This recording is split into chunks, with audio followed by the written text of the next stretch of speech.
Saya sendiri terkaget-kaget mendengar apa yang dia sampaikan.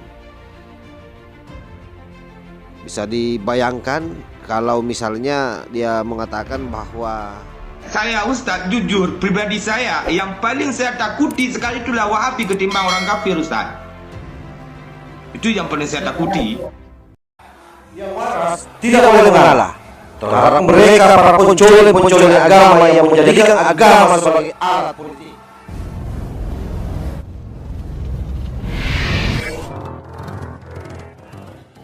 Assalamualaikum warahmatullahi wabarakatuh. Om Swastiastu, Namo Buddhaya, salam kebajikan.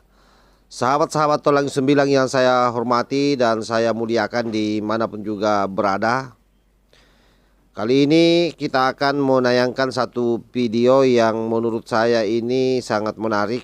Kenapa ada seorang pemuda Aceh yang melakukan diskusi di media sosial, sepertinya di kanal TikTok ini, dan begitu viral di sana. Apa yang disampaikan oleh pemuda dari Aceh ini luar biasa. Begitu sangat bencinya terhadap Wahabi, sampai-sampai dalam pernyataannya itu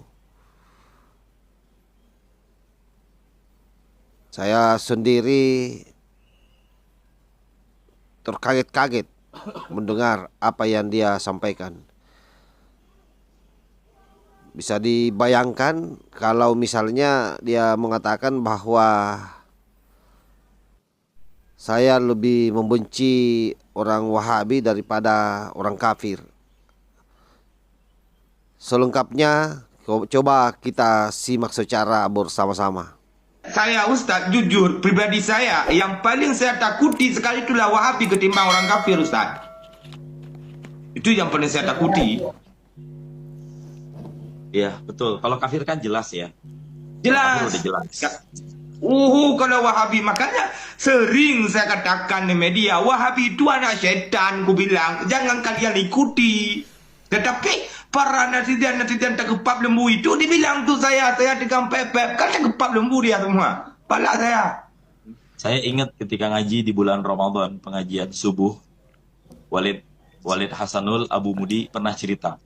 Dulu Abun, almarhum, Allah yarham, ketika selesai pengajian, mereka itu kalau pengajian ditutup, ada zikir tambahan. Sambil goyang-goyang kepala, Wahabi Paleh, Wahabi Paleh. Itu Walid yang cerita dan saya masih ingat cerita itu. Meskipun saya waktu itu belum sepenuhnya memahami bahasa Aceh ya, sampai sekarang juga masih dikit-dikit gitu ya. Tapi ya itulah karena kekhawatiran mereka itu rupanya nampak sekarang. Ya nampak, memang nampak. Nampak. Wahabi sekarang dia tidak bisa berkotek lagi dia sekarang. Apalagi kalau di Aceh ini. Sebentar. Sekarang Berkotek itu apa? Berkotek itu apa? Yang saya tahu kotek itu ayam. Kalau yang saya tahu berkutik, bukan berkotek. sama aja itu Ustaz. Tengah ubah sama ia aja. Alah tidak jelas sekali pula hek kali saya itu. Itu hek kali depan-depan kali. Sama ini apa itu namanya? Sekarang di Aceh kan tidak ada izin lagi yaitu mengajar para Wahabi di masjid. Nah, karena otak para Wahabi ini kosong, di masjid dilarang, sekarang orang itu mengaji di menasah. Tak kepap lembu padahal masjid saja sudah dilarang, otomatisnya menasah juga dilarang. Harusnya begitu kan? Iya harusnya begitu, karena otak Wahabi itu dengan kepala bawah dia pikir, bukan dengan kepala atas, ya gitulah bodohnya.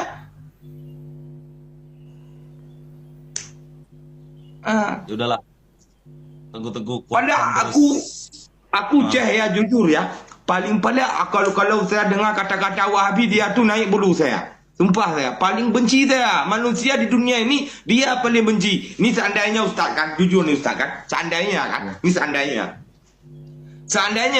aku masuk neraka, dia juga masuk neraka, saya kelahi nanti dalam api neraka. Begitu dendamnya saya sama Wahabi, Ustaz. Oke, baik sahabat, kita sudah menyaksikan bagaimana Ustaz dengan salah seorang pemuda dari Aceh ini berdiskusi soal Wahabi, dan menurut saya apa yang disampaikan oleh pemuda Aceh ini benar.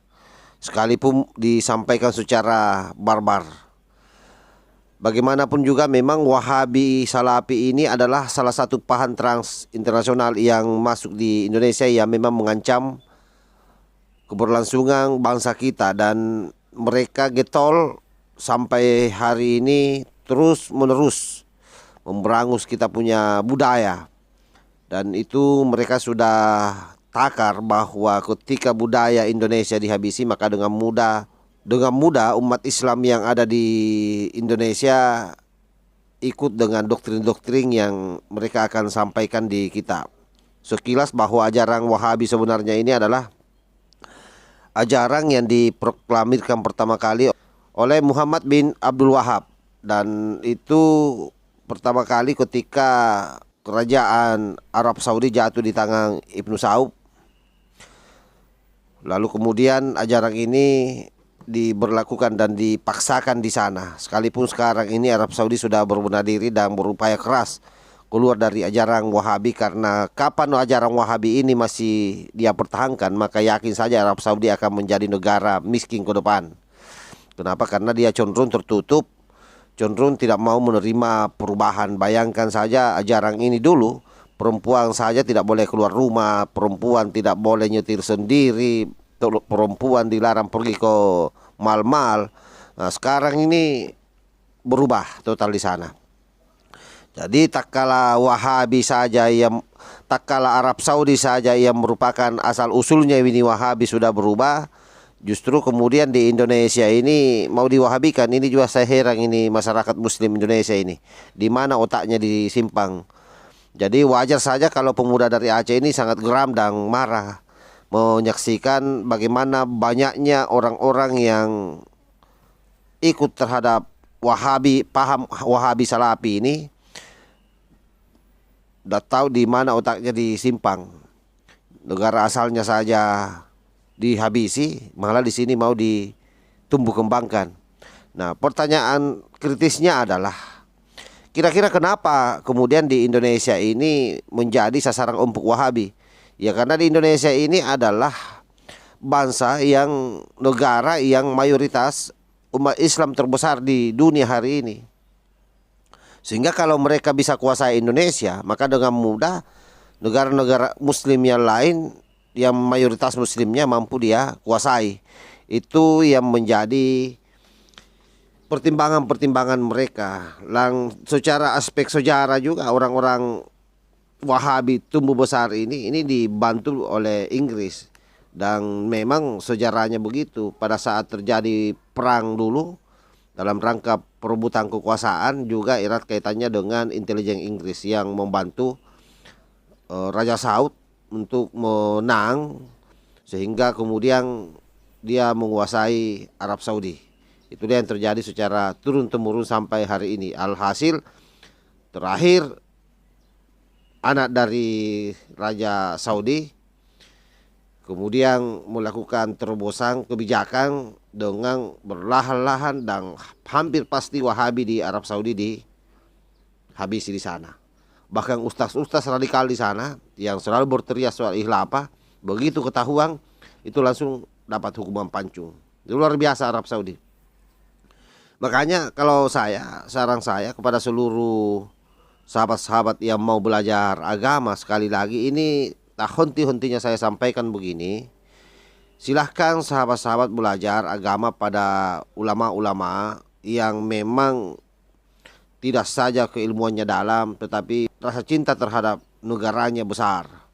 Karena menurut para kiai, ulama-ulama besar, siapapun yang bagus agamanya sudah pasti mencintai negara ini. Saya kira itu yang saya sampaikan kepada sahabat-sahabat semua. Mudah-mudahan ini ada manfaatnya